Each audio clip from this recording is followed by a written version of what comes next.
가문이 무너질 위기 앞에서 누군가는 선택해야 했습니다. 내가 살면 이 집안이 죽고 내가 죽으면 이 집은 살 것입니다. 나보고 진실을 묻으라는 겁니까? 그날 이후 도련님은 다른 사람이 되었습니다. 도련님, 저희도 굶주린 백성입니다. 어찌 이리 모질게 하십니까? 매진하라!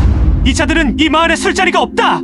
체면이 목숨보다 무거웠던 세상에서 진실은 재 속에 묻혔고 한 사람은 그 죄를 홀로 짊어졌습니다. 하연입니다. 구독과 좋아요 부탁드립니다. 지금 바로 시작합니다. 어둠이 짙게 깔린 깊은 산골. 오늘 밤 이 집안은 구족이 멸할 상이로구나. 평범한 과부의 방에서 어찌하여 궁궐의 은밀한 지도가 나오고 시퍼런 칼잡이들이 득실거린단 말인가. 하룻밤 묵어가려던 암행어사 박문수는 상상조차 못한 피비린내 나는 영모의 현장을 목격하고 맙니다. 벼랑 끝에 몰린 가문, 그리고 살아남기 위한 한 총각의 소름 돋는 지략. 기묘한 야담의 세계로 여러분을 초대합니다. 이야기가 계속될 수 있도록 구독과 좋아요로 응원의 마음을 보태주세요. 자, 그럼 쫄깃한 옛날 이야기 지금 바로 시작합니다. 때는 늦은 가을, 칼바람이 옷깃을 파고들던 어느 칠흑 같은 밤이었습니다. 팔도의 민심을 살피기 위해 낡은 삿갓에 남루한 도포 자락을 걸치고 신분을 숨긴 채 암행을 돌던 어사 박문수. 그는 험준한 산세를 자랑하는 어느 깊은 산골짜기에서 그만 길을 잃고 말았습니다. 발은 부르트고 배에서는 꼬르륵 소리가 진동을 하던 찰나 어둠 속에서 희미한 불빛 하나가 박문수의 시선을 사로잡았습니다. 발걸음을 재촉해 다가간 곳에는 이 깊고 궁벽한 산골과는 전혀 어울리지 않는 엄청난 규모의 고래등 같은 기와집이 서 있었습니다.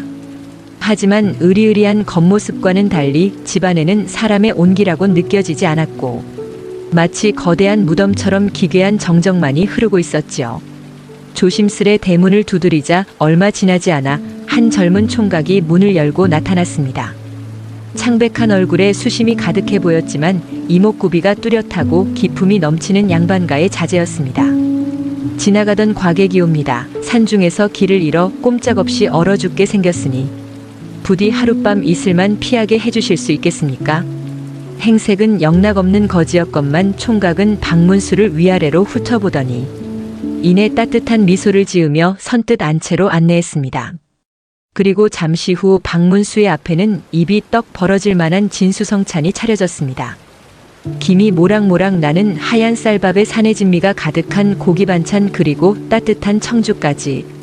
가난한 선비에게는 평생 한번 맛볼까 말까 한 과분한 환대였습니다. 허허, 길 가는 나그네에게 이리 융숭한 대접을 해주시니 이 은혜를 어찌 갚아야 할지 모르겠소이다. 박문수는 허겁지겁 배를 채우며 연신 고마움을 표했습니다. 하지만 상을 내어주는 총각의 표정은 어딘가 몹시 불안해 보였습니다. 초조한 듯 계속해서 문 밖을 서성이며 힐끗힐끗 눈치를 보던 총각이 이내 무언가 결심한 듯 굳은 얼굴로 박문수에게 다가왔습니다. 선비님, 누추한 곳이지만 오늘 밤 편히 쉬다 가시지요. 하오나 마을에 급한 변고가 생겨 저는 잠시 집을 비워야 할 듯합니다. 박문수가 의아해하며 이 야밤의 산길을 나서신단 말씀이오 하고 묻자 총각은 경직된 목소리로 대답했습니다. 예, 그리고 한 가지 당부드릴 말씀이 있습니다. 밤이 깊으면 산짐승이 내려올지 모르니 오늘 밤 밖에서 무슨 소리가 나더라도 절대로 방문을 열고 밖으로 나오시면 아니 됩니다. 약조해 주시겠습니까? 총각의 당부는 짐승을 조심하라는 평범한 말이었지만 그의 흔들리는 눈동자와 파르르 떨리는 입술은 분명 다른 무언가를 두려워하고 있었습니다. 신신당부를 남기고 황급히 어둠 속으로 사라지는 총각의 뒷모습을 보며 산전수전 다 겪은 박문수의 촉이 강하게 발동했습니다. 짐승이라니, 이 무거운 공기와 살기는 결코 짐승의 것이 아니다. 총각이 떠나고 밤이 깊어지자 집안은 숨소리조차 들리지 않을 만큼 기괴한 정막에 휩싸였습니다. 따뜻한 아랫목에 누웠지만 박문수는 도무지 잠을 이룰 수 없었습니다. 그때였습니다. 굳게 닫힌 창호지 너머로 안채 뒤편에 자리한 별채 쪽에서 은밀한 인기척이 들려오기 시작했습니다. 분명 집안에는 과부인 형수님만 홀로 남아있다고 했는데 여러 사람의 무거운 발소리가 엇갈리고 있었습니다. 호기심과 의심을 억누르지 못한 박문수는 결국 총각과의 약조를 깨고 소리 없이 방문을 열어젖혔습니다. 구름 사이로 차가운 달빛이 마당을 비추고 있었습니다. 박문수는 숨을 죽인 채 그림자처럼 담벼락에 붙어 별채 쪽으로 다가갔습니다. 별채의 방문 틈 사이로는 붉은 호롱불빛이 새어나오고 있었고 그 안에서는 짐승의 울음소리가 아닌 사람의 은밀하고도 섬뜩한 속삭임이 새어나왔습니다. 거사는 내일 밤 자시오. 한양의 동문이 열리는 즉시 숨겨둔 사병들을 풀고 단숨에 대궐로 쳐들어갈 것이오. 준비는 되었소이까? 박문수는 순간 자신의 귀를 의심했습니다. 대궐로 쳐들어간다니. 그것은 단순한 도적대의 작당 모의가 아니었습니다.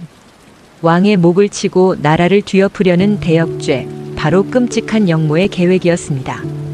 등골을 타고 식은땀이 흘러내렸습니다.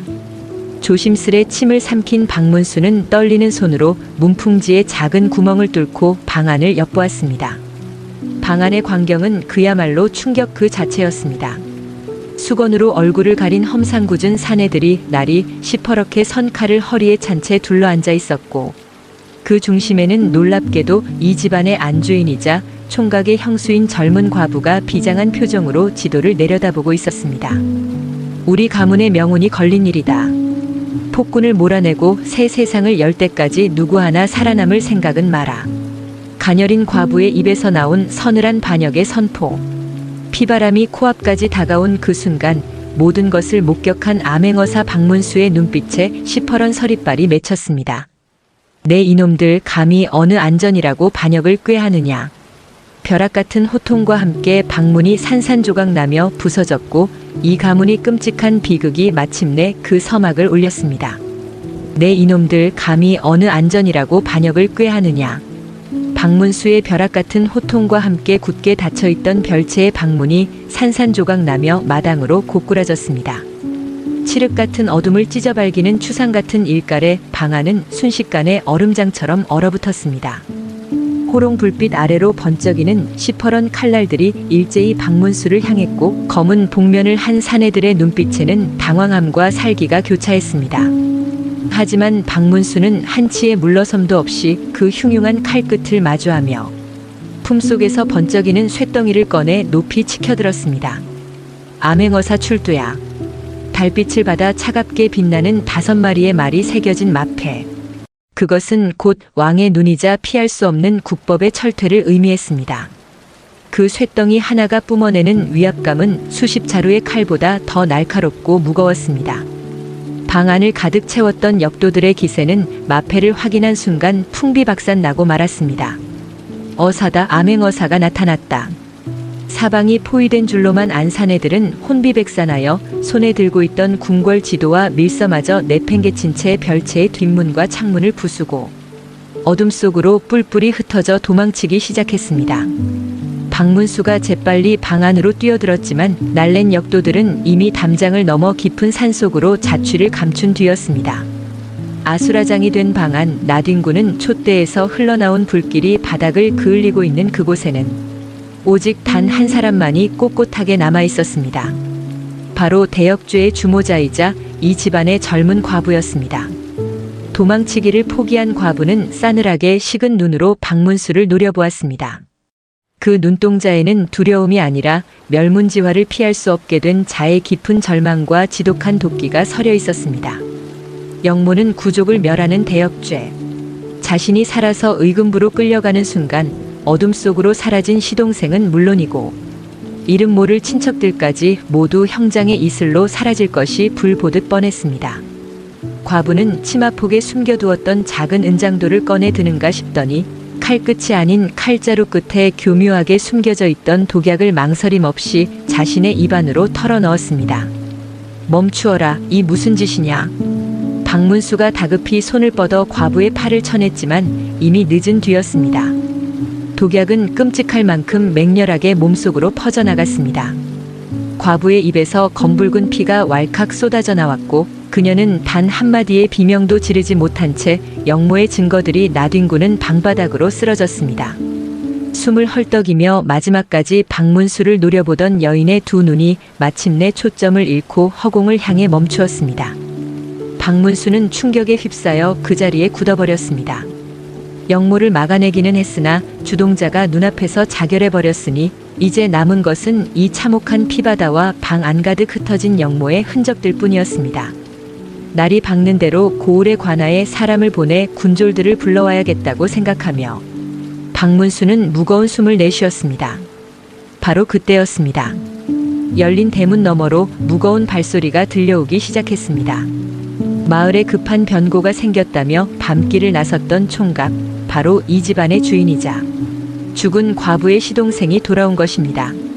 엉망진창으로 부서진 별채의 문짝과 마당에 어지럽게 찍힌 발자국들을 발견한 총각은 흠칫 놀라며 방 안으로 뛰어들어왔습니다. 그리고 그의 시선이 바닥에 쓰러져 싸늘하게 식어가는 형수의 시신과 그 곁에 피 묻은 옷을 입고 서 있는 어사 박문수에게로 향했습니다. 보통의 사람이라면 피부치의 끔찍한 죽음 앞에서 비명을 지르며 오열하거나 충격에 빠져 실신하는 것이 당연한 이치였습니다. 하지만 박문수는 다음 순간 벌어진 총각의 행동에 등골이 서늘해지는 것을 느꼈습니다. 총각은 단 한 방울의 눈물도 흘리지 않았습니다. 비명을 지르지도 무릎을 꿇고 통곡하지도 않았습니다. 찰나의 흔들림이 지나간 그의 두 눈은 무서울 정도로 차갑게 가라앉았고 그의 시선은 죽은 형수의 얼굴이 아니라 바닥에 흩어진 궁궐 지도와 역도들이 남기고 간 밀서들에 꽂혀 있었습니다. 상황을 파악하는 데는 오랜 시간이 걸리지 않았습니다. 형수의 은밀한 계획이 암행어사에게 발각되었고 가문이 멸망하기 직전에 벼랑 끝에 섰다는 것을 총각은 짐승 같은 직감으로 알아챈 것입니다. 이대로 날이 밝고 관아의 군졸들이 들이닥치면 모든 것이 끝이었습니다. 순간 총각의 몸이 번개처럼 움직였습니다. 그는 통곡하는 대신 방구석에 놓여있던 화로를 끌어당겼습니다. 그리고는 바닥에 흩어져 있던 궁궐 지도와 반역의 결의가 적힌 밀서들을 미친 듯이 긁어모아 화로 속에 시뻘건 숯불 위로 던져넣기 시작했습니다. 네 이놈, 지금 감히 어사 앞에서 무슨 짓을 하는 것이냐. 박문수가 호통을 치며 다가갔지만 총각은 박문수의 칼끝이 제 목을 겨누는 상황 속에서도 전혀 아랑곳하지 않고 문서를 태우는 데만 열중했습니다. 불길이 확 타오르며 영모의 결정적인 증거들이 매캐한 연기와 함께 한 줌의 재로 변해갔습니다. 총각의 눈동자 속에서는 화로의 붉은 불꽃이 기괴하게 일렁이고 있었습니다.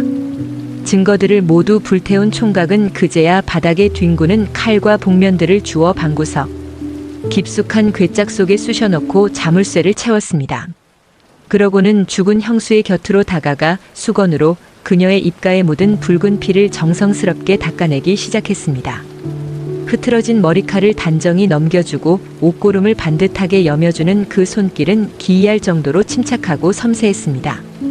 방금 전까지 피비린내 나는 영모가 모해되었던 참혹한 현장은 총각의 소름 돋는 수습 작업 끝에 남편을 잃은 슬픔을 이기지 못해 스스로 목숨을 끊은 어느 고결한 연려의 비극적인 죽음의 현장으로 완벽하게 탈바꿈하고 있었습니다. 모든 흔적을 지워버린 총각의 치밀함에 박문수는 혀를 내두를 수밖에 없었습니다. 어느덧 길고 끔찍했던 밤이 물러가고 창호지 너머로 푸르스름한 새벽빛이 스며들기 시작했습니다. 방 안을 가득 채웠던 매캐한 연기도 서서히 가라앉고 차가운 정적이 두 사람을 감쌌습니다. 시신의 수습을 마친 총각이 천천히 몸을 돌려 박문수를 바라보았습니다. 그의 옷자락에는 아직 채 닦아내지 못한 재와 핏자국이 묻어 있었지만 그의 표정은 이미 모든 각오를 끝낸 사람처럼 태연했습니다. 총각은 피 묻은 바닥에 무릎을 꿇고 앉아 박문수를 향해 천천히 아주 깊게 절을 올렸습니다. 살려달라 애원하는 것도 아니고 죄를 자복하는 것도 아닌 기묘한 절이었습니다. 고개를 든 총각의 눈빛은 한치의 흔들림도 없이 박문수를 정면으로 꿰뚫어 보고 있었습니다. 대역죄를 덮으려 한 극악무도한 자의 얼굴이라고는 믿기지 않을 만큼 결연하고도 당돌한 얼굴이었습니다. 긴 침묵 끝에 마침내 총각의 입이 열렸습니다. 그 입에서 흘러나온 말은 박문수의 평생에 걸쳐 한 번도 들어본 적 없는 너무나도 뻔뻔하고 기가 막힌 제안이었습니다. 어사날이 총각의 낮고 차분한 목소리가 서늘한 새벽 공기를 가르며 방안을 울렸습니다. 과연 절체절명의 위기 속에서 가문을 구하기 위해 이 소름 돋는 총각이 암행어사에게 던진 제안은 무엇이었을까요? 어사날이 방금 전까지 대역죄의 증거를 불태우던 총각의 입에서 나온 목소리는 짙은 슬픔으로 파르르 떨리고 있었습니다. 피비린내가 채 가시지 않은 방바닥에 무릎을 꿇은 총각은 꼿꼿하게 고개를 들어 암행어사 박문수를 정면으로 응시했습니다. 저희 형수님은 돌아가신 형님을 지극히 그리워하시다가 결국 슬픔을 이기지 못하고 오늘 밤 스스로 목숨을 끊으신 겁니다. 그 기가 막힌 거짓말에 박문수는 어이가 없어 헛웃음을 뱉었습니다. 내 이놈, 내 두 눈으로 똑똑히 역도들의 모의를 보았고 내가 그 증거를 화로에 던져 넣는 것까지 지켜보았다. 하늘의 그물이 아무리 성글다 한들 어찌 내 앞에서 이리도 뻔뻔하게 대역죄를 덮으려 드느냐. 박문수의 매서운 호통에 총각은 결국 참았던 피눈물을 왈칵 쏟아내고 말았습니다. 어사날이 부디 통촉하여 주시옵소서. 저희 형수님은 옥좌를 탐낸 역적이 아니옵니다. 총각의 입에서 흘러나온 진실은 박문수의 가슴을 철렁 내려앉게 만들었습니다. 죽은 과부의 친정은 다름 아닌 몇 해 전 조정의 간신배들에게 억울하게 영모로 몰려 멸문지화를 당했던 충신 김대감의 가문이었습니다. 홀로 살아남은 형수님은 매일 밤 피눈물을 삼키며 도탄에 빠진 백성들의 고혈을 짜내는 저 간악한 탐관 오리들의 목을 치기 위해 남은 여생을 바치셨습니다. 오늘 모였던 사내들은 도적이 아니라 탐관 오리들에게 부모 형제를 잃고 산으로 숨어든 억울하고 가여운 의적들이옵니다. 총각의 절규는 텅 빈 방 안을 비통하게 울렸습니다. 나리께서도 지금 조정이 얼마나 썩어 문드러졌는지 짐작하시지 않습니까? 형수님은 제 목숨과 이 마을에 숨어든 의적들의 가족을 살리기 위해 스스로 모든 죄를 짊어지고 저 독약을 삼키신 것이옵니다. 만약 나리께서 이 거사를 영모로 고발하신다면 당장 내일 아침 저 썩어 빠진 간신배들이 군졸들을 몰고 와 이 마을에 죄 없는 노인들과 코올리게 어린아이들까지 모조리 끌어다 참수할 것입니다. 그것이 진정 어사나리께서 쥐고 계신 백성을 위한 국법이옵니까? 총각의 절박하면서도 피 맺힌 질문에 박문수는 쥐고 있던 마패를 서서히 내려놓을 수밖에 없었습니다. 총각의 말이 맞았습니다. 진짜 도적대는 궐 안에 앉아 비단옷을 입고 있는데 어사의 칼날이 이 의로운 여인과 억울한 백성들의 목을 친다는 것은 하늘이 분노할 짓이었습니다. 하지만 영모는 영모. 이 피바람을 어찌 잠재운단 말인가. 딜레마에 빠진 박문수에게 총각이 바닥에 머리를 찌우며 간청했습니다. 나리 제발 이 모든 것을 덮어주십시오. 형수님은 반역자가 아니라 지아비를 따라 목숨을 끊은 고결한 여인으로 남아야 합니다. 이 마을과 의인들을 살릴 길은 오직 그뿐입니다. 부디 저희 형수님의 갸륵한 희생을 덮어주시어 나라에서 내리는 연료비를 세울 수 있도록 나리께서 힘을 써주시옵소서. 억울한 의인을 최고의 연료로 둔갑시켜달라는 이 눈물겨운 거래 앞에서 박문수는 깊은 고뇌 끝에 길고 무거운 한숨을 내쉬었습니다. 내 놈과 죽은 내 형수의 피 끓는 우국 충정이 수백 명의 목숨을 살린 것은 맞으나 거짓으로 쌓아올린 명예는 언젠가 내 놈의 목을 조르는 독사로 자라날 것이다. 박문수의 뼈있는 허락에 총각은 그저 묵묵히 바닥에 눈물을 적실 뿐이었습니다. 날이 밝자 기와집은 곧장 거대한 초상집으로 변했습니다. 시동생의 완벽한 위장 덕분에 마을 사람들은 젊은 안주인이 남편을 따라 자결한 것으로 굳게 믿었고 고을 사또마저 눈물을 흘리며 조정의 장계를 올렸습니다. 얼마 지나지 않아 임금의 교지와 함께 정려, 즉 연료비 건립이 허락되었습니다. 탐관 오리들을 벌하려던 의로운 여인이 하루아침에 나라가 인정하는 최고의 연료로 둔갑하여 가문의 영광으로 우뚝 서게 된 것입니다. 마을 어귀의 가장 명당 자리에 거대한 돌이 운반되고 화려한 연료비가 세워지기 시작했습니다. 하지만 이 모든 과정을 지켜보는 총각의 눈빛에는 깊은 근심과 뼈를 깎는 듯한 고통이 서려 있었습니다. 박문수가 경고했듯 언젠가 진실이 밝혀지면 이 화려한 비석은 마을 사람 전체를 죽음으로 몰아넣을 시한폭탄이 될 터였습니다. 총각은 스스로 이 거짓된 비석을 세상에서 가장 완벽하게 흔적도 없이 없애버릴 기막힌 수를 준비하기 시작했습니다. 하지만 그 방법은 총각 자신의 영혼을 갈아 넣어야만 하는 지독하고도 잔인한 형벌이었습니다. 연료비가 완성되어 가는 어느 날 총각은 갑자기 마을의 모든 거린과 천민들을 향해 이해할 수 없는 기행을 벌이기 시작합니다. 평소 그토록 인자하던 양반의 모습은 온데간데 없이 사라지고 몽둥이를 든 하인들을 풀어 마을을 떠도는 가여운 거린들을 무자비하게 핍박하기 시작한 것입니다. 선량했던 총각은 어찌하여 스스로 피도 눈물도 없는 악마의 탈을 쓰게 된 것일까요? 마을 어귀 가장 볕이 잘 드는 널찍한 명당 자리에 하늘을 찌를 듯한 거대한 비석이 그 위용을 드러내기 시작했습니다. 팔도에서 내로라 하는 석수장이들이 모여들어 밤낮 없이 망치질을 해댔고 화려한 붉은 단청이 비석의 지붕을 장식했습니다. 비석의 한가운데에는 임금이 내린 교지를 받들어 남편을 따라 목숨을 끊은 지고지순한 여인의 정절을 칭송하는 글귀가 크고 깊게 새겨졌습니다.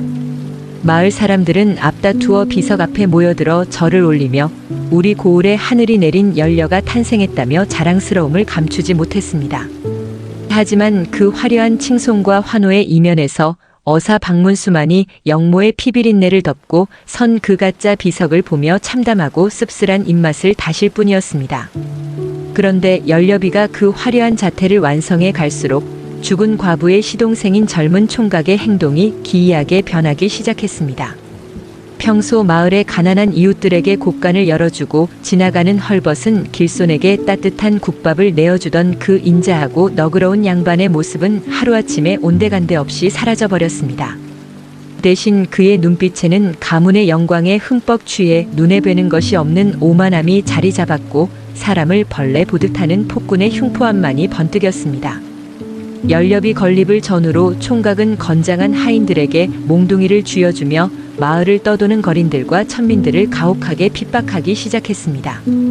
동량을 위해 대문 앞에 선 거지들의 적선 바가지를 무참히 걷어차는 것은 예사였고 밥 한 수를 구걸하는 늙고 병든 노인들에게조차 시퍼런 몽둥이질을 가하며 마을 밖으로 매몰차게 내쫓았습니다. 내 형수님의 고결한 연료비가 세워진 이 거룩한 땅에 너희 같은 더러운 버러지들이 감히 발을 들이려 하느냐? 썩 꺼지지 못할까? 총각의 벼락 같은 호통과 하인들의 매질의 거린들은 피투성이가 된 채 길바닥에 나뒹굴었습니다. 한겨울의 모진 추위보다 더 차갑고 잔인한 핍박이었습니다. 그동안 총각의 은덕을 칭송하던 하층민들은 하루아침에 돌변한 그의 악독한 태도에 경악을 금치 못했습니다. 연료비 하나 서더니 양반이 아주 단단히 미쳐버렸다. 사람이 어찌 저리도 잔인해질 수 있단 말이냐. 마을 외곽의 움막으로 쫓겨난 거린들은 상처를 부여잡고 피눈물을 흘리며 억울함을 토로했습니다. 그들의 슬픔은 곧 뼛속 깊은 원한으로 변해갔고 화려하게 솟아오른 연료비와 그 집안을 향한 분노는 건드리면 터질 듯한 화라산처럼 끓어오르기 시작했습니다. 마을 사람들도 수군거리기 시작했습니다. 아무리 나라에서 인정받은 연료 가문이라 한들 어찌 저리도 적선을 베풀지 않고 사람들을 짐승 취급할 수 있느냐며 혀를 내둘렀습니다. 그러나 총각은 마을 사람들의 비난 어린 시선에도 아랑곳하지 않고 보란듯이 더욱 가혹하게 천민들을 짓밟았습니다. 이 기가 막힌 상황을 묵묵히 지켜보던 어사 박문수는 결국 참지 못하고 총각을 조용히 별채로 불렀습니다. 내 이놈 가문을 살려달라. 내 바짓가랑이를 붙잡고 애원하던 그 절박함은 어디 가고 어찌하여 이리도 잔인하게 굴어엎는 자들의 원한을 사는 것이냐. 임금이 내린 가짜 명예에 눈이 멀어 필경실성이라도 한 것이냐. 박문수의 매서운 질책에도 총각의 표정은 바위처럼 흔들림이 없었습니다. 오히려 그의 입가에는 속을 알 수 없는 서늘하고 묘한 미소가 번졌습니다. 어사나리, 저는 결코 실성하지 않았습니다.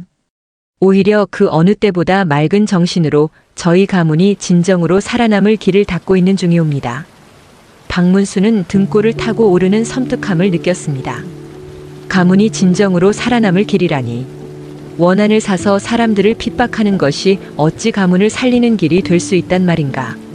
박문수가 미처 그 숨은 뜻을 파악하기도 전에 총각은 허리를 숙여 정중히 인사를 건네고는 자리를 떠났습니다. 그의 뒷모습은 마치 거대한 사냥의 판을 짜놓고 사냥감이 덫에 걸리기를 기다리는 사냥꾼처럼 차갑고도 치밀해 보였습니다. 그리고 며칠 뒤 마침내 비석이 완공되고 연렵이 건립을 하늘과 조상에 고하는 성대한 낙성식 날짜가 공표되었습니다. 총각은 온 고을에 방을 붙여 낙성식 날 마을에서 가장 큰 공터에 수십 마리의 소와 돼지를 잡고 팔도의 유명한 광대들을 모두 불러 모아 사흘 밤낮으로 먹고 마시는 조선 제1의 잔치를 열겠다고 선언했습니다. 최고급 청주가 물처럼 흐르고 산의 진미가 산더미처럼 쌓일 것이라는 소문에 마을 백성들은 잔칫날만 손꼽아 기다리며 환호했습니다. 가뭄과 흉년으로 굶주림에 허덕이던 자들에게는 그야말로 꿈같은 소식이었습니다. 하지만 그 방의 맨 마지막 줄에는 그 누구도 예상치 못한 가혹하고 잔인한 금지 조항이 붉은 글씨로 굵게 적혀 있었습니다. 본 가문의 거룩하고 영광스러운 잔치에 신분이 천한 백정이나 구걸하는 거짓대들은 단 한 명도 얼씬거리지 마라. 만약 잔칫집 근처에 천한 것들의 그림자라도 보인다면 그 자리에서 뼈도 추리지 못할 만큼 타작을 내어 쫓아낼 것이다. 이 방이 나붙자마자 마을 외곽에서 줄인 배를 움켜쥐고 잔치 떡고물이라도 기대했던 거린들의 눈동자에는 시퍼런 분노와 살기가 번뜩이기 시작했습니다. 자신들을 벌레 취급하며 대놓고 모욕을 준 총각의 오만함에 거린들이 품고 있던 억울함은 마침내 임계점을 넘어 증오의 불길로 타오르기 시작한 것입니다. 총각은 왜 이토록 극단적인 방법으로 거린들의 분노를 자극해야만 했을까요? 거짓된 명예의 상징인 가짜 연료비와 그 비석의 완성을 축하하는 성대한 잔치, 그리고 초대받지 못한 자들의 처절한 분노가 한데 뒤엉킨 폭풍 전야의 밤이 다가오고 있었습니다. 모든 것이 총각의 머릿속에서 철저하게 계산된 소름돋는 체스판의 말처럼 움직이고 있다는 사실을 눈치챈 사람은 오직 한 명, 어사 박문수뿐이었습니다. 화려한 잔치의 장막 뒤에서 꿈틀거리는 기막힌 반전의 그림자. 원한에 사무친 거지들의 복수극과 총각의 완성된 빅픽처는 과연 어떤 결말을 향해 달려가고 있을까요? 드디어 마을 어귀에 웅장하게 솟아오른 가짜 연료비의 완성을 축하하는 성대한 낙성식 날이 밝았습니다. 구름 한 점 없이 맑은 하늘 아래 거대한 돌비석은 붉은 단청을 뽐내며 마을의 중심에 우뚝 서 있었습니다. 총각이 장담했던 대로 잔치의 규모는 실로 어마어마했습니다. 마을에서 가장 넓은 공터에는 수십 개의 가마솥이 걸렸고 장작불 위에서는 큼지막하게 썰어낸 소고기와 돼지고기가 기름진 냄새를 풍기며 끓어오르고 있었습니다. 산더미처럼 쌓인 하얀 쌀밥과 먹음직스럽게 부쳐낸 전, 그리고 항아리마다 가득 담긴 최고급 청주가 사람들의 혼을 쏙 빼놓았습니다. 팔도에서 이름난 광대패들이 화려한 옷을 입고 줄을 타며 흥을 돋우었고 꽹과리와 장구 소리가 온 산천을 떠들썩하게 울렸습니다. 마을 사람들은 남녀노소 할 것 없이 모두 몰려나와 입가에 기름기를 묻힌 채 총각의 넓은 아량과 죽은 과부의 갸륵한 정절을 목청껏 칭송했습니다.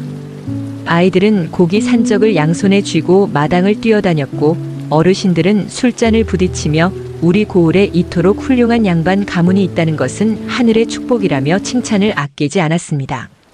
영모의 피비린내를 완벽하게 지워버린 그 화려한 잔치판의 중심에서 총각은 비단 옷을 곱게 차려입고 인자한 미소를 지으며 사람들의 인사를 받고 있었습니다. 하지만 그 눈부시고 소란스러운 잔치판에서 불과 100여 걸음 떨어진 마을 외곽의 풍경은 그야말로 생지옥이나 다름없었습니다.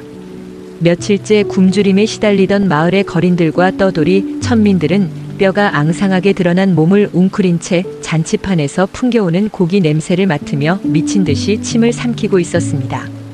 굶주림은 인간의 이성을 마비시키는 가장 잔인한 형벌이었습니다. 총각이 내걸었던 무시무시한 경고문도 며칠 전 하인들에게 두들겨 맞았던 몽둥이의 끔찍한 고통도 고기 냄새 앞에서는 하얗게 잊혀지고 말았습니다. 결국 배고픔에 이성을 잃은 어린 거지 아이 하나가 침을 질질 흘리며 잔치판 언저리로 비틀비틀 걸어 나가기 시작했고 그 뒤를 따라 이성을 잃은 10여 명의 거린들이 홀린 듯이 잔치집 마당을 향해 기어가듯 다가갔습니다. 버려진 뼈다귀라도, 아니 사람들이 먹다 남긴 밥알 몇 톨이라도 하차 먹으려는 그 처절한 몸부림. 하지만 그들의 구분 등 위로 떨어진 것은 따뜻한 국밥 한 그릇이 아니라 뼈를 부수는 무자비한 몽둥이 찜질이었습니다. 내 이놈들 감히 어느 안전이라고 고개를 들이미느냐. 총각의 불호령이 잔치판에 흥겨운 음악 소리를 단숨에 찢어발겼습니다. 인자하게 웃고 있던 총각의 얼굴은 순식간에 야차처럼 일그러졌고 그의 손가락질 한 번에 몽둥이를 든 덩치 큰 하인들이 득달같이 달려들어 거지들을 무자비하게 짓밟기 시작했습니다. 살려주십시오. 그저 고기 국물 한 모금만 제발 아이가 굶어 죽어갑니다. 바닥에 엎드려 피를 토하며 애원하는 노인의 머리 위로 시퍼런 몽둥이가 자비 없이 내리꽂혔습니다. 잔치판은 순식간에 찬물을 끼얹은 듯 얼어붙었습니다. 고기를 뜯던 마을 사람들도 춤을 추던 광대들도 사색이 되어 그 잔혹한 광경을 숨죽여 지켜볼 뿐이었습니다. 총각은 피투성이가 되어 바닥을 기어다니는 거린들을 향해 경멸 어린 침을 뱉으며 소리쳤습니다. 내 형수님의 고결한 넋이 깃든 이 신성한 연료비 앞에 너희 같은 더러운 버러지들이 감히 악취를 풍기며 다가오다니. 당장 이 쓰레기들을 마을 밖으로 끌어내어 2번 다시 기어오르지 못하게 다리를 분질러 놓아라. 하인들은 짐승을 끌고 가듯 피투성이가 된 거지들의 발목을 잡아질질 끌고 마을 밖으로 내던졌습니다. 바닥에는 거린들이 흘린 검붉은 피가 길게 선을 그으며 잔치판의 흙바닥을 적셨습니다. 그 참혹한 광경을 지켜보던 어사 박문수는 쥐고 있던 술잔을 바스라질 듯 꽉 움켜쥐었습니다. 박문수의 눈에는 보였습니다. 겉으로는 가문의 명예를 더럽힌 거지들에게 분노하는 척하고 있었지만 총각의 서늘한 눈동자 깊은 곳에는 이잔인한 폭력을 철저하게 즐기고 계산하는 듯한 기묘한 이성만이 번뜩이고 있었습니다. 일부러 잔치판의 정중앙에서 가장 잔혹한 방법으로 피를 보며 거린들의 가슴 속에 도저히 씻을 수 없는 모멸감과 사리를 심어주고 있는 것입니다. 도대체 왜 저토록 영악한 놈이 어찌하여 스스로 섭을 지고 불 속으로 뛰어들 듯 하층민들의 뼛속 깊은 원한을 사려 하는 것인가? 박문수의 머릿속에 맴돌던 의문은 깊은 밤이 되어서야 비로소 소름 돋는 해답을 향해 달려가기 시작했습니다. 어둠이 짙게 깔리고 잔치에 취한 마을 사람들이 하나둘 골아떨어질 무렵이었습니다. 칠흑 같은 어둠 속에 잠긴 마을 외곽의 움막에서는 짐승의 울음소리 같은 처절한 신음과 통곡이 흘러나오고 있었습니다. 낮에 흠씬 두들겨 맞은 상처에서는 쉴 새 없이 피가 배어나왔고 부러진 팔다리의 고통은 밤바람처럼 매섭게 온몸을 파고들었습니다. 하지만 육신의 고통보다 그들을 더욱 미치게 만드는 것은 수백 명의 마을 사람들이 지켜보는 앞에서 벌레 취급을 당하며 무참히 짓밟혔던 그 지독한 모멸감이었습니다. 우리는 개돼지도 아니고 벌레만도 못한 목숨이더냐. 저놈의 눈에는 우리가 인간으로 보이지 않는 것이더냐. 한서린 울음바다 속에서 얼굴 절반이 피떡이 된 거린들의 우두머리가 비틀거리며 자리에서 일어났습니다. 그의 눈동자에는 더 이상 두려움도 굶주림에 지친 비굴함도 남아있지 않았습니다. 오직 모든 것을 파괴해버리겠다는 섬뜩한 살기만이 시퍼렇게 타오르고 있었습니다. 저 오만하고 악독한 양반놈이 가장 애지중지하는 것이 무엇이냐? 바로 자기 가문을 빛내준다는 저 알량한 비석, 저 망할 놈의 연료비가 아니더냐?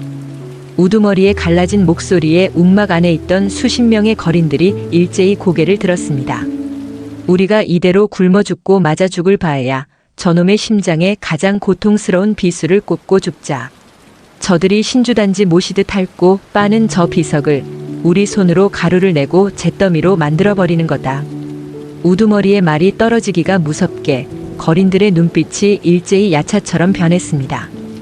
잃을 것이 없는 자들의 분노는 그 어떤 날 선 검보다 무서운 법이었습니다.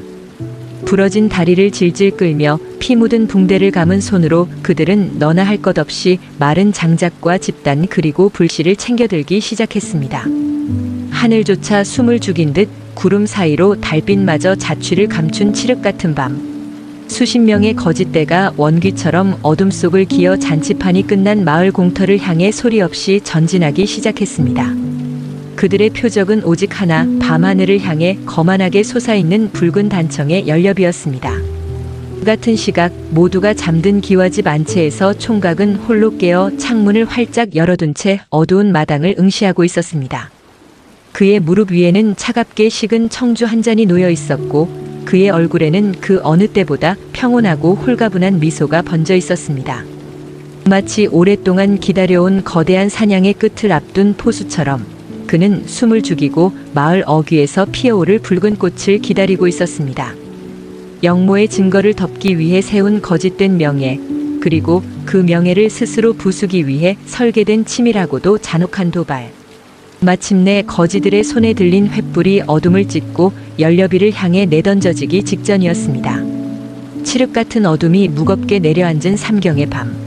낮 동안 온 고을을 떠들썩하게 만들었던 잔치의 열기는 차갑게 식어버렸고 기름진 고기와 술에 취한 마을 사람들은 세상 모르고 깊은 잠에 빠져 있었습니다. 마을 한가운데 우뚝 솟은 거대한 연료비만이 스산한 밤바람을 맞으며 기괴한 그림자를 들이우고 있을 무렵 어둠의 장막을 뚫고 수십 개의 기척이 소리 없이 비석을 향해 기어들기 시작했습니다. 낮에 총각의 하인들에게 무자비한 몽둥이 찜질을 당하고 짐승처럼 쫓겨났던 마을의 거린들이었습니다. 그들의 손에는 마른 집단과 땔감으로 쓸 장작, 그리고 지독한 기름 냄새를 풍기는 횃불이 들려 있었습니다. 부러진 다리를 절뚝이고 찢어진 이마에서 피를 흘리면서도 그들의 눈빛만은 어둠 속에서 굶주린 늑대처럼 형형하게 번뜩였습니다. 우리가 개돼지 취급을 받으며 흘린 피눈물을 저 오만한 양반놈의 뼛속까지 똑똑히 새겨주자. 얼굴 절반이 피떡이 된 거린들의 우두머리가 이를 갈며 속삭였습니다. 거짓대들은 일사불란하게 움직였습니다. 화려한 붉은 단청이 칠해진 비석의 기둥 주변으로 마른 집단을 산더미처럼 쌓아 올리고 그 위로 가져온 기름을 아낌없이 들이부었습니다. 가문의 영광이라 칭송받던 그 신성한 비석은 순식간에 거지들의 지독한 원한과 기름 냄새로 뒤덮였습니다. 모든 준비가 끝나자 우두머리는 망설임 없이 손에 들고 있던 횃불을 집단 위로 내던졌습니다. 파앗하는 소리와 함께 시뻘건 불길이 무서운 기세로 솟구쳐 올랐습니다. 메마른 집단과 단청의 기름을 머금은 불길은 마치 살아있는 거대한 혓바닥처럼 비석을 집어삼키기 시작했습니다. 하늘을 찌를 듯 솟아있던 연료비는 순식간에 거대한 불기둥으로 변해 칠흑 같은 밤하늘을 대낮처럼 붉게 물들였습니다. 활활 타오르는 화염의 열기가 사방을 덮쳤고 불길 속에서 나무가 쩍쩍 갈라지며 무너져 내리는 소리가 천둥처럼 온 마을을 진동시켰습니다. 타라 모조리 타서 잿더미가 되어버려라. 거지들은 미친 듯이 타오르는 불기둥을 에워싸고 덩실덩실 춤을 추며 광기 어린 웃음을 터뜨렸습니다. 뼈가 부서지는 고통과 굶주림의 서름이 시뻘건 불길 속에서 카타르시스로 폭발하는 그야말로 원기들의 기괴하고도 처절한 군판이었습니다. 불이야 연료비에 불이 났다. 천지를 뒤흔드는 불길과 매캐한 연기에 화들짝 놀라 잠에서 깬 마을 사람들이 하나둘 밖으로 뛰쳐나왔습니다. 옷도 제대로 입지 못한 채 물동이와 양동이를 들고 허둥지둥 달려왔지만 이미 비석은 뼈대까지 불길에 휩싸여 손을 쓸 수 없는 지경이었습니다. 임금께서 내리신 신성한 비석이 우리 고을의 자랑이 다 타버리는구나. 마을 어르신들은 발을 동동 구르며 오열했고 사또와 군졸들까지 창백해진 얼굴로 달려와 불을 끄려 아우성을 쳤지만 거대한 화마 앞에서는 속수무책이었습니다. 잔치에 흥겨움이 남아있던 공터는 순식간에 비명과 통곡이 엇갈리는 아수라장으로 변해버렸습니다. 하지만 이 끔찍한 아수라장 속에서 오직 단 한 사람만이 완벽한 평온을 누리고 있었습니다. 연료비에서 멀리 떨어진 기와집에 안 채 활짝 열린 창문 너머로 붉게 타오르는 밤하늘을 응시하던 총각이었습니다. 마을 전체가 뒤집히고 자신의 가문을 상징하는 비석이 잿더미로 변해가는 그 참혹한 광경을 지켜보면서도 총각의 얼굴에는 일말의 당황함이나 분노조차 찾아볼 수 없었습니다. 오히려 그의 입가에는 길고 길었던 체증이 마침내 쑥 내려가는 듯한 진심으로 후련하고도 홀가분한 미소가 번져 있었습니다. 총각은 창가에 앉아 차갑게 식은 청주 한 잔을 여유롭게 입안으로 털어넣었습니다. 잔을 내려놓는 그의 눈동자 속에는 멀리서 타오르는 연료비의 불꽃이 기묘하게 일렁이고 있었습니다. 가짜로 세운 명예가 어찌 천년을 가겠는가. 거짓은 언젠가 들통나기 마련이고 그 순간 저 화려한 비석은 우리 가문이 숨통을 끊어놓을 가장 무서운 형틀이 되었을 것이다. 총각의 입술 사이로 흘러나온 그 나지막한 독백은 마치 스스로에게 내리는 완벽한 면죄부와도 같았습니다.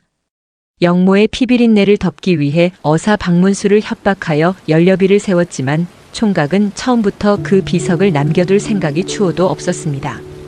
영원한 비밀은 없는 법. 훗날 누군가 죽은 형수의 무덤을 파헤치거나 억울한 소문이 돌기 시작하면 임금이 내린 연료비는 오히려 가문을 멸문지화로 이끄는 독화살이 될 것임을 꿰뚫어 본 것입니다. 그래서 총각은 자신이 직접 비석을 부수는 대신 가장 완벽하고 자연스러운 파괴자들을 섭외한 것입니다. 잃을 것이 없어 작은 분노에도 쉽게 불타오르는 마을의 거린들. 총각은 치밀하게 계획된 오만함과 몽둥이질로 그들의 가슴속에 사리에 가까운 원한을 심어주었고 결국 그들의 손을 빌려 가문이 시한폭탄과도 같았던 가짜 연료비를 흔적도 없이 잿더미로 만들어버렸습니다. 거지들의 원한에 의한 끔찍한 방화 사건. 이제 세상 그 누구도 이 불타버린 비석터 아래에 대역죄의 끔찍한 진실이 숨겨져 있었다는 사실을 상상조차 하지 못할 것입니다. 가문의 명예를 훼손당한 비운의 피해자로 남으면서도 목숨을 옥죄던 최후의 증거마저 완벽하게 소멸시킨 총각의 기막힌 빅픽처였습니다.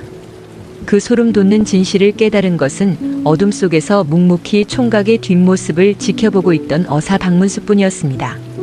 박문수의 등골을 타고 얼음장 같은 식은땀이 흘러내렸습니다. 영모를 덮는 것도 모자라 암행어사인 자신마저 장기판의 말처럼 이용하고 종국에는 하층민들의 분노까지 철저하게 설계하여 완벽한 범죄를 완성해낸 저 괴물 같은 지략. 박문수는 산전수전 다 겪으며 수많은 악인들을 벌해왔지만 눈앞에 이 젊은 총각처럼 바닥을 알 수 없는 심연 같은 자는 난생 처음이었습니다. 우르르 쾅 하는 굉음과 함께 붉게 타오르던 연료비의 지붕이 마침내 숯덩이가 되어 마당으로 무너져 내렸습니다. 수백 명의 마을 사람들이 불타는 잔해 앞에서 망연자실하여 주저앉아 있을 때 총각은 그제야 슬픔에 잠긴 척 옷매무시를 흐트리고 거짓 눈물을 장전한 채 방문을 나섰습니다. 아, 하늘이시여, 어찌 저희 가문에 이리도 가혹한 시련을 주시옵니까? 총각의 절규가 밤 공기를 가르며 메아리쳤고 사람들은 가엾은 양반을 위로하며 함께 눈물을 흘렸습니다. 완벽하게 속아 넘어간 세상, 그리고 그 위에서 잔혹한 연극의 막을 내리는 한 사내. 불타버린 영모의 흔적 위로 짙은 연기가 피어오르는 가운데 어사 박문수는 조용히 마패를 품에 거두며 기나긴 한숨을 내쉬었습니다. 매캐한 연기가 채 가시지 않은 다음 날 아침 하늘을 찌를 듯 웅장했던 가짜 연료비는 참혹한 숯덩이와 잿더미로 변해버렸습니다. 밤새 타오른 광기의 불길은 붉은 단청과 임금의 교지가 새겨진 비석을 흔적도 없이 집어삼켰고 화려했던 잔치판의 흔적은 검게 그을린 절망의 빛깔로 뒤덮였습니다.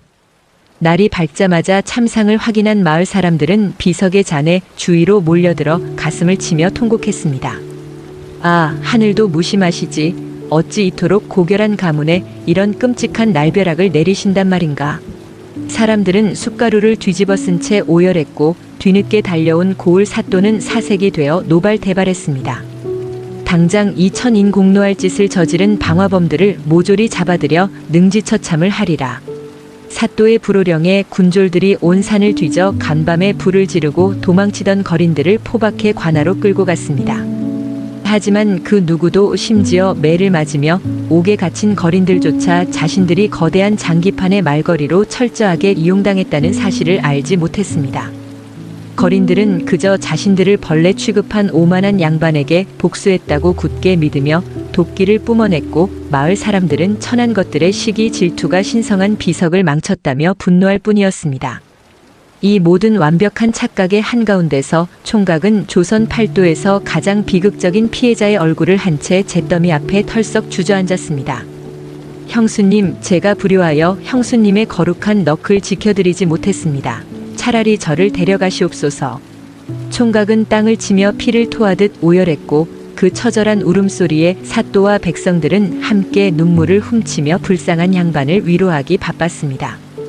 영모를 덮기 위해 세운 거짓 비석이 하층민의 방화로 타버리는 순간 대역죄의 끔찍한 비밀은 영원히 열리지 않는 지옥의 문 너머로 완벽하게 봉인되고 만 것입니다. 그 소름 끼치도록 완벽한 연극을 멀리서 지켜보던 어사 박문수는 쥐고 있던 담뱃대를 툭 부러뜨리고 말았습니다. 산전수전 다 겪으며 수많은 탐과 놀이와 악인들을 단죄해 온 어사였지만 눈앞에 저 젊은 총각이 뿜어내는 심연 같은 지략 앞에서는 혀를 내두를 수밖에 없었습니다. 가문을 살리기 위해 암행어사의 약점을 쥐고 흔들어 가짜 연료비를 세웠고 그 거짓된 비석이 훗날 가문이 목을 조를 칼날이 될 것을 미리 계산하여 거지들의 분노를 조장해 스스로 비석을 파괴하게 만들었습니다.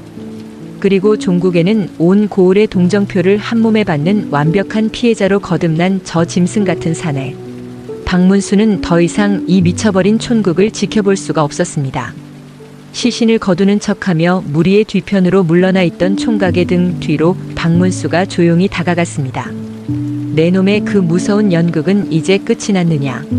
박문수의 낮고 차가운 목소리에 어깨를 들썩이며 오열하던 총각의 움직임이 뚝 멎었습니다. 천천히 고개를 돌린 총각의 얼굴에는 눈물 자국이 선명했지만 어사를 올려다보는 그의 두 눈동자에는 슬픔도 비통함도 없는 서늘하고 맑은 이성만이 얼음장처럼 빛나고 있었습니다. 어사날이 연극이라니요, 당치도 않사옵니다. 저는 그저 불법을 저지른 방화범들에게 가문의 명예를 짓밟힌 힘없는 백성일 뿐입니다. 총각의 그 뻔뻔하고도 태연한 대답에 박문수는 기가 막혀 실소를 터뜨리고 말았습니다. 내 이놈, 내 두 눈이 멍텅구리인 줄 아느냐. 내 놈이 일부러 거지들을 핍박하여 그들의 마음에 지옥불을 지폈고 그 불길을 이용해 영모의 흔적을 잿더미로 만들어버린 내 놈의 그 더러운 속셈을 내가 모를 줄 알았더냐. 박문수의 매서운 질책이 비수처럼 날아들었지만 총각은 한치의 흔들림 없이 자리에서 일어나 박문수를 마주보았습니다. 날이 가짜로 세운 돌덩이는 천년을 가지 못합니다. 언젠가 진실이 밝혀져 저 화려한 비석이 우리 가문을 멸문지화로 이끄는 단두대의 칼날이 될 것을 뻔히 아는데 어찌 그 칼날 밑에서 매일 밤 두 다리를 뻗고 잘 수 있겠습니까?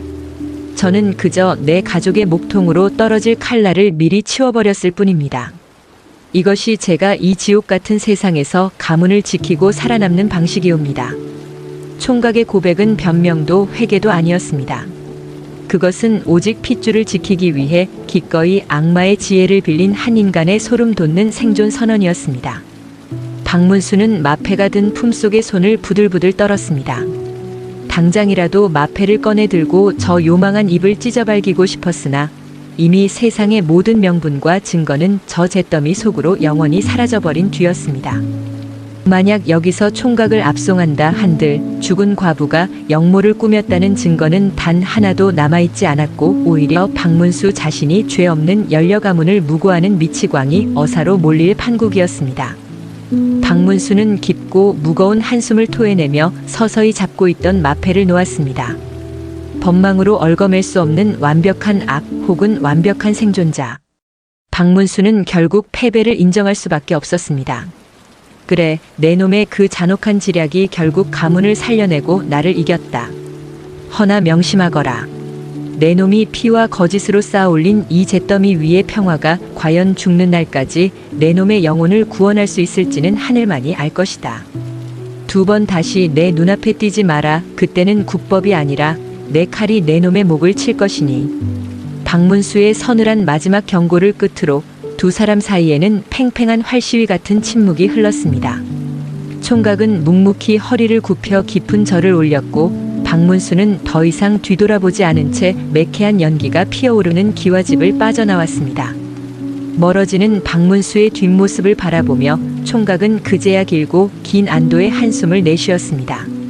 살아남았다. 가문을 멸망의 늪에서 건져냈고 암행어사의 칼날마저 완벽하게 부러뜨렸다. 총각의 얼굴에 비릿하고도 공허한 미소가 스쳐 지나갔습니다. 마을 어귀를 벗어나 험준한 산길로 접어든 박문수의 발걸음은 그 어느 때보다 무거웠습니다. 백성을 구하려 빼든 어사의 칼이 결국 한 영악한 사내의 거짓을 덮어주는 방패로 쓰여버렸다는 지독한 자괴감이 그의 온몸을 짓눌렀습니다. 이제 이 기막힌 야담의 끝자락에서 우리는 무엇을 되새겨야 할까요? 매캐한 연기가 채 가시지 않은 다음 날 아침 하늘을 찌르듯 웅장했던 가짜 연료비는 참혹한 숫덩이와 잿더미로 변해버렸습니다. 화려했던 잔치판은 붉은 불길에 모두 타버렸고 날이 밝자마자 참상을 확인한 고을 사또는 노발대발했습니다. 당장 2,000인 공로할 짓을 저지른 방화범들을 모조리 잡아들여 능지처참을 하리라. 사또의 불호령에 군졸들이 온 산을 뒤져 간밤에 불을 지르고 도망치던 거린들을 포박해 관하로 끌고 갔습니다. 영모의 증거를 덮기 위해 억지로 세웠던 연료비는 결국 총각의 치밀한 계획대로 잿더미가 되었고 대역죄의 끔찍한 비밀은 영원히 봉인되었습니다. 하지만 방화범으로 끌려간 가여운 거린들의 목숨이 이제 바람 앞에 등불 신세가 되고 말았습니다. 이 모든 참극을 숨죽여 지켜보던 어사 박문수는 깊은 자괴감에 빠졌습니다. 의로운 형수와 백성을 지키기 위해서라지만 결국 죄 없는 거지들을 핍박하여 불을 지르게 만들고 그들을 사지로 몰아넣은 총각의 잔혹함에 혀를 내두를 수밖에 없었습니다. 괴물을 잡으려다 스스로 괴물이 되어버린 것인가. 박문수가 씁쓸하게 마패를 쥐고 총각을 벌해야 하나 고뇌하던 바로 그 순간이었습니다. 상복을 입은 총각이 관아의 마당으로 헐레벌떡 뛰어들어오더니 사또의 발밑에 털썩 엎드려 통곡을 하기 시작하는 것이 아니겠습니까? 사또 날이 부디 저 가여운 자들의 목숨만은 살려주시옵소서. 모두가 제 부덕에 소치이옵니다. 총각은 바닥에 머리를 찌우며 피가 나도록 애원했습니다. 가문의 영광을 잃은 슬픔을 어찌 저 무지렁이들의 피로 씻어내려 하겠습니까? 저들은 그저 배고픔에 굶주려 홧김에 저지른 일이니 부디 너그러운 선처를 베풀어 주시옵소서. 가문의 자랑인 연료비가 불탔음에도 도리어 범인들을 감싸 안는 총각의 그 바다 같은 인품의 사또와 온 백성들은 눈물을 흘리며 감동하고 말았습니다. 결국 총각의 간곡한 탄원 덕분에 거지들은 가벼운 매질만 당한 채 무사히 목숨을 건져 옥문 밖으로 풀려났습니다. 하지만 진짜 기막힌 반전은 모두가 잠든 그날 밤 깊은 어둠 속에서 시작되었습니다. 매를 맞고 풀려나 다 쓰러져가는 움막에서 벌벌 떨고 있던 거지들의 문 앞에 누군가 찾아왔습니다. 문이 열리고 달빛 아래 모습을 드러낸 사람은 다름 아닌 총각이었습니다. 거지들은 또다시 몽둥이질을 하러 온 줄 알고 기겁하며 구석으로 파고들었습니다. 하지만 다음 순간 거지들은 자신의 눈을 의심할 수밖에 없었습니다. 그 꼿꼿하고 오만하던 양반이 피투성이가 된 거지들 앞에 무릎을 꿇고 엎드려 굵은 눈물을 뚝뚝 흘리고 있는 것이었습니다. 어르신들, 제가 죽을 죄를 지었습니다. 저를 용서하지 마시옵소서. 총각의 입에서 나온 진심 어린 사죄의 거지들은 꿀먹은 벙어리가 되었습니다. 총각은 품속에서 두툼한 문서를 꺼내어 거지들의 거친 손에 꼭 쥐어주었습니다. 그것은 남도 땅에 있는 엄청난 규모의 기름진 전담 문서와 평생을 먹고 놀아도 남을 만한 막대한 금은 보화였습니다. 우리 마을 사람들을 모두 죽음으로 몰고 갈 그 저주받은 비석을 없애기 위해 제가 어르신들의 마음에 피눈물을 흘리게 하는 짐승만도 못한 짓을 저질렀습니다. 이 재물로 춥고 배고팠던 지난날을 모두 잊으시고 저 멀리 남도 땅에 가셔서 떵떵거리며 사시옵소서. 이 모자란 놈이 평생 어르신들의 은혜를 잊지 않겠나이다. 거지들은 그제야 모든 진실을 깨달았습니다. 자신들을 핍박했던 것은 진짜 미워서가 아니라 악역을 자처하면서까지 비석을 태워온 마을을 살리고 거지들에게 큰 재물을 안겨주기 위한 총각의 숭고한 큰 그림이었던 것입니다. 거지들은 총각의 손을 붙잡고 엉엉 소리내어 울며 엎드려 절을 올렸습니다. 그리고 그 움막 밖 어둠 속에서 이 모든 광경을 지켜보고 있던 단 한 사람, 어사 박문수의 얼굴에는 마침내 세상에서 가장 통쾌하고 후련한 미소가 번져 있었습니다. 피도 눈물도 없는 괴물인 줄 알았던 저 사내는 사실 모두를 등에 업고 기꺼이 지옥불로 뛰어든 진정한 성자이자 위대한 영웅이었던 것입니다. 박문수는 품속의 마패를 어루만지며 달빛을 향해 허허허 크게 웃음을 터뜨렸습니다. 법이 구하지 못한 백성을 저 사내의 따뜻한 지략이 모두 살려내었구나. 박문수는 더 이상 아무런 미련 없이 홀가분한 발걸음으로 한양을 향해 길을 떠났습니다. 세월이 흘러 연료비가 있던 자리에는 아름다운 꽃들이 만발했고 남도 땅으로 내려간 거지들은 큰 부자가 되어 가난한 자들을 돕는 의인으로 살았다고 합니다. 그리고 스스로 악마의 탈을 썼던 총각은 평생을 가난하고 헐벗은 이웃을 돌보며 온 고을의 존경을 받는 어르신으로 평화로운 여생을 보냈습니다. 때로는 눈에 보이는 겉모습이 진실의 전부가 아닐 때가 있습니다. 누군가의 차가운 말 한마디 뒤에 어쩌면 나를 살리기 위한 뜨거운 눈물과 희생이 숨어 있을지도 모르는 일이지요. 모두를 살리기 위해 기꺼이 십자가를 짊어졌던 한 사내의 위대한 반전 드라마 가짜 연료비에 얽힌 기막힌 이야기는 여기서 막을 내립니다.